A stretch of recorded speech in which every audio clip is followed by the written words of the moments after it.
की बहुत बहुत शुभकामनाएं। पिछले एक साल में हमने एग्रीकल्चर मार्केट्स में काफी उठापटक आते हुए देखी। चिंताएं थी उत्पादन को लेकर, भाव बढ़ते हुए नजर आ रहे थे। अगले साल इलेक्शन भी है तो काफी सारे मेजर्स यहां पर सरकार ने भी लिए और जिस तरह के हाईज हमने बाजारों में बनते हुए देखे, उसकी मुनाफा वसूली भी यहां पर इस दिवाली में फाइनली बनती हुई नजर आई है। तो जिस तरह के स्टेप सरकार ने लिए उसका फायदा ऑफकोर्स सभी स्टेक होल्डर्स को देखने को मिला भी है। लेकिन अगर अंतर्राष्ट्रीय बाजारों की बात करें तो यहां पर चीनी के भाव अब भी 12 साल की ऊंचाई पर हैं। वहीं भारतीय बाजारों की अगर बात की जाए तो हमने यहां पर मुनाफा वसूली मार्केट्स में आते हुए देखी है।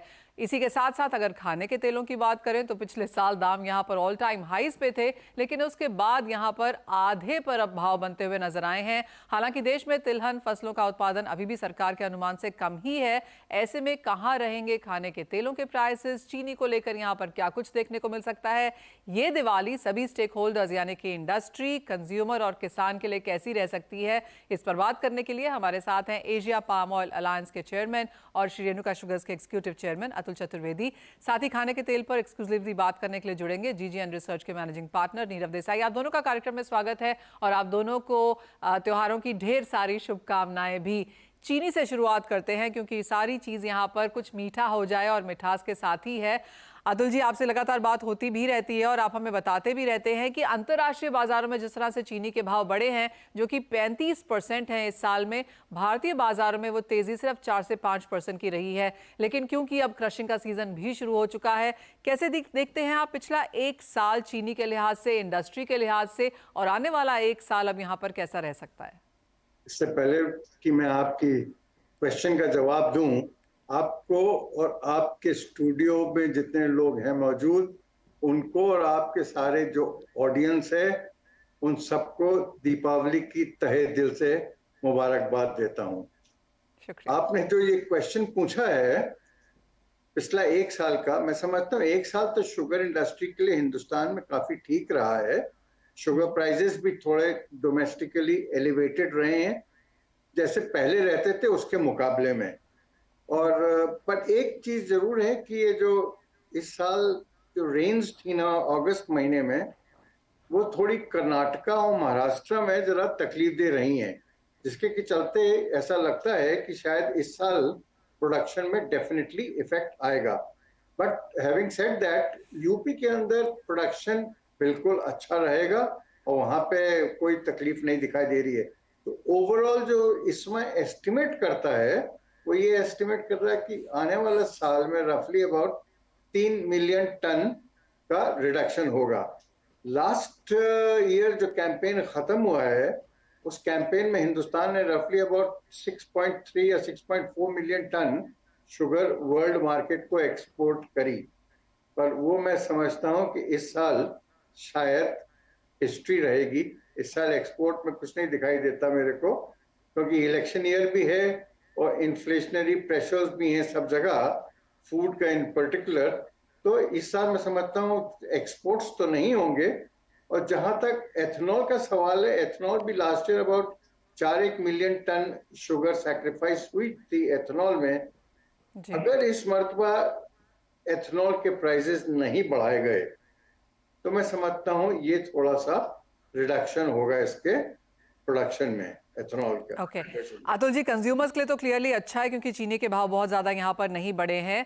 केन भी हमें मालूम है कि हर साल हम यहाँ पर थोड़ा बहुत एफआरपी बढ़ते हुए देखते ही हैं, लेकिन फॉर द इंडस्ट्री, अगर आप एक्सपोर्ट नहीं कर पा रहे, अगर आप वो 12 साल के हाईज का फायदा यहाँ पर नहीं उठा पा रहे, तो क्या इंडियन मार्केट्स में चाहे वो एथेनॉल है या चीनी के जो करंट प्राइसेस हैं, आप कहेंगे इंडस्ट्री के लिए पॉजिटिव है?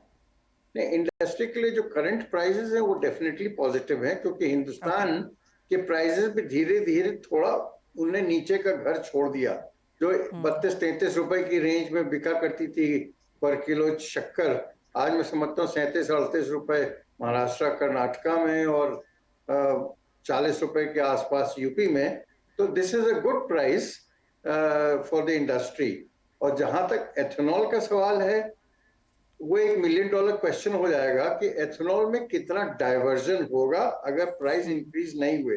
मेरा ये मानना है कि अगर प्राइस इंक्रीज नहीं हुए तो हो सकता है कि जो एथेनॉल के इस मरतबा टारगेट था कि 15% ब्लेंडिंग हो जाएगा, वो शायद अचीव करने में थोड़ी तकलीफ आ सकती है। पर जो अपने को इंफॉर्मेशन मिल रही कि शायद हो सकता है एथेनॉल के प्राइस इंक्रीज हो जाए। वर्ल्ड मार्केट डेफिनेटली बॉयल में रहेगी, ऑन द बॉयल रहेगी। उसका थोड़ा बहुत असर तो हिंदुस्तान के मार्केट्स को भी रहेगा। पिछले साल की ही अगर बात करें और बहुत नियर टर्म अगर हम देखें तो हमने सरकार को थोड़ा सा रवैया चेंज करते हुए देखा है। एक्सपोर्ट ऑफ कोर्स यहाँ पर ऑन द सस्पेंडेड साइज हैं, लेकिन जिस तरह से ये ट्रांशेज में अब यहाँ पर शुगर एलोकेट हो रही है, ये कब तक होता हुआ देखते हैं यहाँ पे से? शुगर एलोकेट जो मंथली सेल्स की बातें कर रही हैं आप? जी। नहीं, मंथली सेल्स तो अभी तो क्या था, गवर्नमेंट का फिगर ये थी कि दिवाली तक कहीं ऐसा ना हो कि चीनी के दाम ज्यादा बढ़ जाए, क्योंकि ये साल वैसे वो क्या कहते हैं एक्स्ट्रा मंथ वाला साल था कि जी। क्रशिंग थोड़ी डिलेड भी थी, तो उससे गवर्नमेंट को ये फिक्र थी, तो इसलिए उन लोगों ने ट्रांचेस में वो दिया। पर जैसे जैसे मैं समझता हूँ दिसंबर मंथ आएगा तो नॉर्मल शुगर एलोकेशन वापस चालू हो जाएंगे, उसमें मेरे को ओके। कोई खास वो नहीं दिखाई देता। ऑल राइट, हम आने वाले साल की भी यहाँ पर बात करेंगे, लेकिन उससे पहले यहाँ पर नीरव जी को भी शामिल कर लेते हैं चर्चा में। और खाने के तेलों के में भी यहाँ पर काफी उठापटक देखने को मिली है। नीरव, पिछला एक साल पहले तो आप कैसे देखते हैं, और जिस तरह की करेक्शन देखने को मिली फॉर इंडस्ट्री, वो कैसी थी? ओवरऑल पिछला एक साल हमने जो देखा है वो कंटिन्यूस डाउनफॉल का रहा है प्राइजेस में। फ्रॉम पीक प्राइजेस हमने कंटिन्यूस मार्केट में वैल्यूज रिड्यूस होते देखी। नियरली आधी कीमतें, आधी से भी कम कीमतें तेल की हो गई थी। बट अब पिछले एक महीने से मैं देख रहा हूँ वर्ल्ड मार्केट में कंसोलिडेशन से सपोर्टिव ट्रेंड बन रहा है। जनरली सोयाबीन ऑयल में तो हम देख रहे हैं कि अर्जेंटीना का ऑफ सीजन का टाइम है। ऑफ सीजन के चलते वहां पे अवेलेबिलिटी बहुत कम है ऑयल की, सोयाबीन की। सन ऑयल में भी थोड़ा रशिया यूक्रेन में प्रेशर दिख रहा था टिल सितंबर मंथ। बट मुझे ऐसा लग रहा है कि फार्मर सेलिंग थोड़ी कमजोर है, और फार्मर बहुत सस्ते भाव में सनफ्लावर सीड नहीं छोड़ना चाह रहा है, इसलिए वहां पे भी अब प्राइसेस स्टेबल हो गए हैं। Coming to palm, I think palm में इंडोनेशिया ऑलरेडी टाइट स्टॉक्स पे था। मलेशिया के पास थोड़ा सा रिलैक्स एसएनडी था। अभी भी हम देख रहे हैं कि current expectation of October and stock भी जो है 25.6 25.7 लाख टन का आ सकता है। स्टॉक राइज पे है मलेशिया का, बट आई वुड से काफी फैक्टर्ड इन है। और जेएफएम पीरियड में पाम में थोड़ी सी टाइटनेस दिख रही है, तो वो भी एक अंडरलाइंग सपोर्ट पाम ऑयल को भी दे रहा है। इसी के सामने इंडिया में थोड़ा सा वेदर कोल्ड होते जा रहा है। थोड़ा फोरकास्ट में महाराष्ट्र तरफ भी रेंज है, नॉर्थ में पंजाब हरियाणा हिमाचल यहाँ पे भी थोड़ी रेंज है, तो थोड़ा snowfall, setting up of winter fog, इससे कारण थोड़ा पाम का कंजम्पशन थोड़ा स्लो डाउन हो सकता है। वेरे सॉफ्ट ऑयल्स का कंजम्पशन थोड़ा मेंटेन से स्लाइटली हायर भी रह सकता है। तो नीरव, आप पिछली दिवाली से ये दिवाली अगर इंडस्ट्री की बात करें तो कैसा रहा ये साल आपके लिए? आई वुड से इंडस्ट्री के लिए तो पेनफुल रहा। बहुत सारे इश्यूज थे इंडस्ट्री के लिए। मार्जिन्स नहीं थे, सप्लाई चेन के को मेंटेन करने के लिए काफी लॉसेस देखने पड़े। रिफाइनिंग मार्जिन्स नहीं थे। पामोलिन की ड्यूटी के रिडक्शन के कारण जो है ड्यूटी में, इसमें मुझे लगता है कि इंडस्ट्री ने बहुत एल किया। तो नहीं लगता है कि इंडस्ट्री के लिए अच्छा साल रहा है। आई वुड से रादर बहुत टफ टाइम रहा है। और मुझे ऐसा लगता है कि आने वाले साल में इस दिवाली के बाद थोड़ा सा इंडस्ट्री के लिए ये अच्छा रहे, ऐसा बेटर रहेगा। ऑल राइट, तो पिछला एक साल बहुत ज़्यादा बेहतर नहीं रहा, लेकिन ये दिवाली से अगली दिवाली तक एक्सपेक्टेशन यही है कि साल बेहतर रहने की उम्मीद है। तो नीरव, क्या कुछ एक्सपेक्ट कर रहे हैं प्राइसेस के लिहाज से, गवर्नमेंट मेजर्स के लिहाज से, आउटपुट के लिहाज से, जिससे आपको लगता है कि आने वाली दिवाली तक ये साल बेहतर होगा? कि पहले तो गवर्नमेंट को ये समझना है कि इंडस्ट्री बहुत रिस्पॉन्सिबली काम करना चाह रही है। इंडस्ट्री सप्लाई चेन को मेंटेन करने के लिए इतने बड़े लॉसेस को देख चुकी है, तो इंडियन इंडस्ट्री कभी भी सप्लाई चेन को नजरअंदाज नहीं करना चाहती एडिबल ऑयल्स में। बट उसके सामने अगर इतनी बड़ी supply chain, no public interest in that, only private industry इतना बड़ा सप्लाई चेन मेंटेन कर रही है अच्छे से, तो उस इंडस्ट्री की हेल्थ को भी देखना पड़ेगा। अगर वो इंडस्ट्री ही मर जाएगी तो फिर बाद में इतना बड़ा सप्लाई चेन गवर्नमेंट भी अकेला नहीं खड़ा कर पाएगी। तो मुझे लगता है कि थोड़ा सा इंडस्ट्री के तरफ भी ध्यान रखना पड़ेगा। सबसे पहले डिफरेंशियल ऑफ ओलिन ड्यूटीज या refined oil duties versus the crude oil duties में भला ही स्लाइट डिफरेंस भी क्रिएट हो, तो वो एक इंडस्ट्री को हेल्प करेगा, क्योंकि इंडस्ट्री ने पिछले एक साल में बहुत पैसा खोया है। साथ ही में मुझे लगता है कि प्राइस ट्रेंड वाइज, क्योंकि एक बेरिश ट्रेंड खत्म हो रहा है, आई वुड से इवन अगर रेंज बाउंड स्टेबल ट्रेंड भी रहा तो इंडस्ट्री कम से कम नए losses because of positions, because of maintaining supply chain नहीं मेंटेन करेगी। और थोड़ा ओके। थोड़ा सपोर्टिव अगर ट्रेंड रह जाए, वैसे तो बहुत ज्यादा बुलिश सिनेरियो नहीं है, but slightly bullish scenario for a short period in palm, in JFM, for sunflower oil in February March या मार्च अप्रैल ऑनवर्ड्स का एक ट्रेंड है, वहां थोड़ा थोड़ा एक सपोर्टिव ट्रेंड रह सकता है, बस उससे ज्यादा का वो नहीं है। I think more alright. Over steady market रहेगा। हाँ, आदव जी, आप कैसे देखते हैं? उम्मीद पे दुनिया कायम है और उम्मीद त्योहारों में थोड़ी ज्यादा ही होती है, जैसे नीरव की बातों से लग भी रहा है, लेकिन आपको अगला एक साल खाने के तेल के लिहाज से कैसा लगता है? मेरा ये मानना है कि इंडस्ट्री ने इतनी मार खाई है इस मर्तबा, जरूरत से ज्यादा इंपोर्ट करके, और सब लोगों ने एल नीनो को तो ऐसा समझ लिया कि पता नहीं कौन सा भूत आ रहा है और बाजार भगवान जाने कहाँ चले जाएंगे। तो उसका नतीजा ये रहा है कि इतना ज्यादा इंपोर्ट हो गया हिंदुस्तान में, तो उसका बोझा तो रहेगा रहेगा। पर मेरा मानना यह है कि आने वाले दिनों में इतनी चोट खाने के बाद इंपोर्ट डेफिनेटली घट रहा है और आगे घटेगा भी, तो ये थोड़ा मार्जिन्स को वापस लाएगा बाजारों में। तो मैं समझता हूँ शुगर एडिबल ऑयल का वर्स्ट पीरियड जो था वो मैं समझता हूँ अभी ना अपने पीछे हो गया है। तो मैं इसकी नीरव की बात से सहमत हूँ कि आने वाले दिन थोड़े अच्छे रह सकते हैं, पर कितने अच्छे रह सकते हैं ये $1 मिलियन क्वेश्चन है। ऑलराइट, हमारे पास काफी सारे $1 मिलियन क्वेश्चंस हैं। अगर हम इसे इकट्ठा शुरू करना करें तो काफी ऑफ कोर्स समृद्धि वहां देखने को मिलेगी। लेकिन अतुल जी, नीरव, बहुत शुक्रिया आप दोनों का साथ जुड़ने के लिए। तो ये दो कमोडिटीज हैं जहां पर ऐसा लगता है कि दिवाली बेहतर जाएगी और आने वाला साल भी यहाँ पर काफी खुशनुमा रह सकता है। इसी के साथ एक ब्रेक के लिए रुकेंगे, लेकिन आप कहीं मत जाइए, क्योंकि जब हम लौट कर आएंगे तो बात यहाँ पर करेंगे दालों की और साथ ही साथ गेहूं की, क्योंकि इन दोनों कमोडिटीज के लिए भी पिछला साल थोड़ा उठापटक वाला रहा है। लेकिन क्या देख सकते हैं आने वाले समय में, इस पर करेंगे।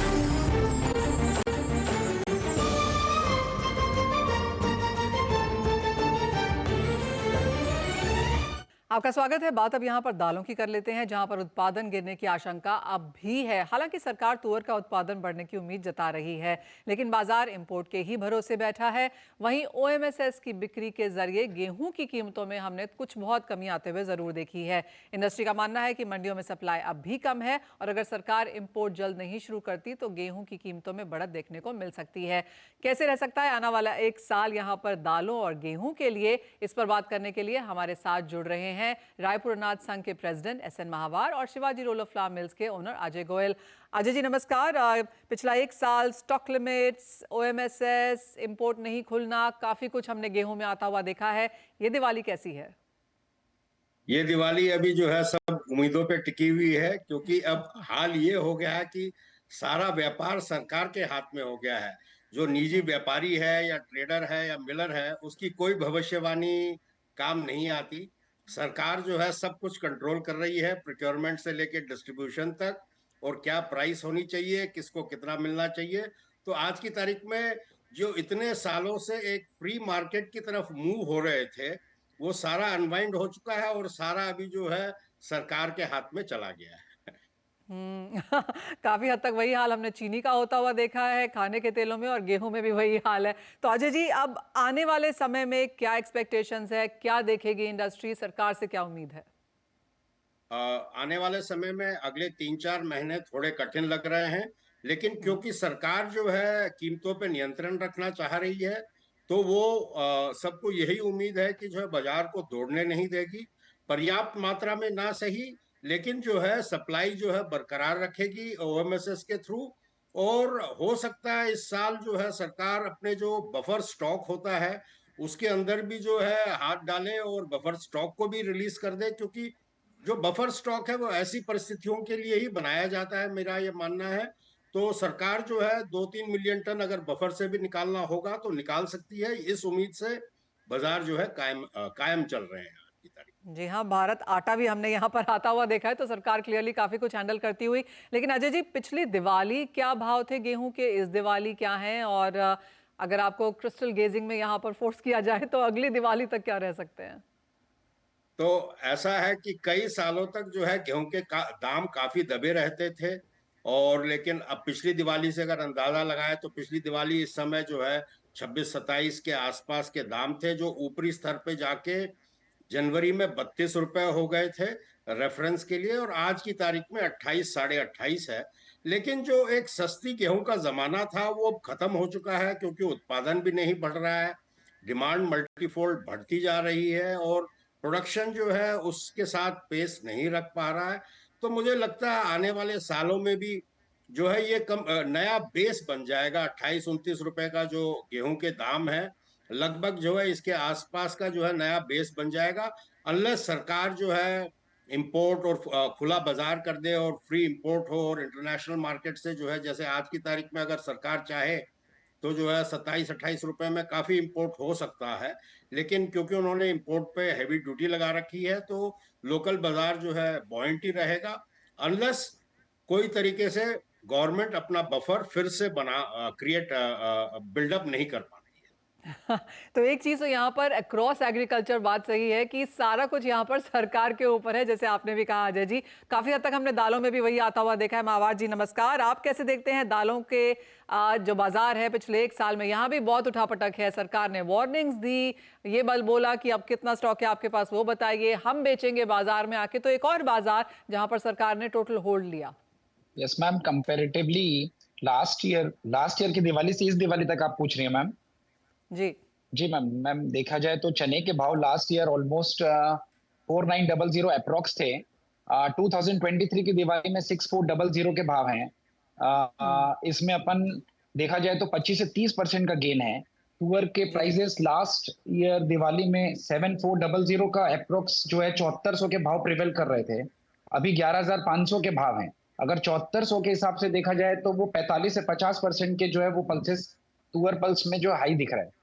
और उड़द के भाव देखा जाए 6800 रुपए की रेंज में तुअर 6800 पिछले साल थी दिवाली के समय। इस दिवाली के समय वो अभी राइट नाउ 9400 के भाव में प्रिवेल कर रही है। तो इसमें भी 40% की जो है वो इंक्रीमेंट है।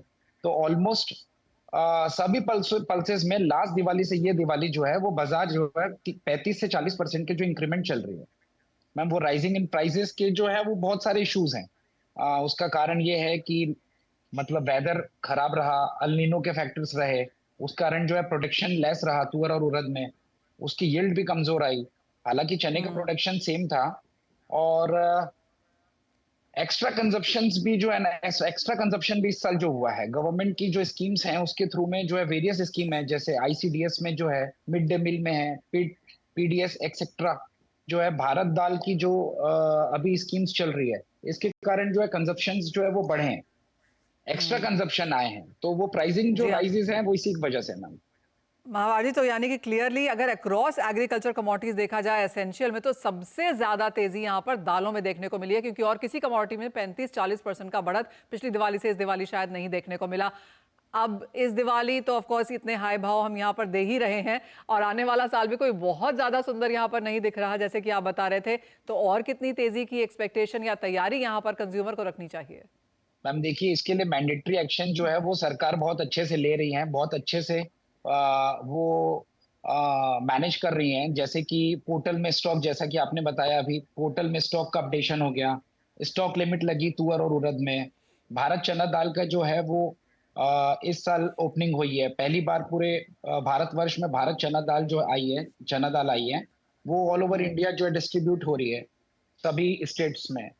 और बहुत शानदार तरीके से कंट्रोल करके रखने का प्रयास किया जा रहा है नेफेड द्वारा पल्सेस सेक्टर में, बहुत शानदार। महावार जी, अगर सरकार इस तरह से कंट्रोल नहीं करती तो कहाँ जाते भाव? बहुत ऊंचे हो जाते हैं, कम से कम 200 से 250 रुपए तुअर दाल बिक जाती है, क्योंकि उसकी तो यानी प्रोडक्शन कि सरकार कंट्रोल करने के बाद भाव 35-40 बढ़े हैं, और अगर नहीं करती तो 100% बढ़ जाते हैं। यस मैम, मतलब कंपैरेटिवली लास्ट ईयर उसका गेन हो सकता है, जैसे 49 to 64, इसमें 30% का इंक्रीमेंट है। अगर वो 74 से अभी 11500, 7400 से 11500 जो तुअर के भाव हैं, इसमें 50% का इंक्रीमेंट है। लेकिन अगर देखा जाए, अगर सरकार कंट्रोल नहीं होता तो वो मतलब तुअर का प्राइसिंग जो प्राइसेस जो है वो बहुत तेज रहता। ऑल राइट, तो यानी कि चिंताएं यहाँ पर काफ़ी सारी हैं। तो पहले सेगमेंट में हमने ये जाना कि चीनी और खाने के तेलों में इतनी ज़्यादा तेज़ी देखने को नहीं मिलेगी, लेकिन कंसर्न्स क्लियरली यहाँ पर दालों और गेहूं में है, और सबसे ज़्यादा शायद दालों में है, जहाँ पर भाव और भी आगे जाकर यहाँ पर बढ़ते हुए नजर आएंगे। प्रोडक्शन नहीं है, कंजम्पशन में और तेज़ी की उम्मीद है। तो ये दिवाली फिर भी समृद्धि वाली, आगे जाकर ऑफकोर्स बहुत सारी चीज़ें हैं, फिर चाहे वो इलेक्शन है, मौसम है, इन सब पर नजर रखनी होगी। अजय जी, महावा जी, बहुत शुक्रिया साथ जुड़ने के लिए। आप दोनों को त्योहारों की बहुत बहुत शुभकामनाएं। जी मैम, नमस्कार। Thank you.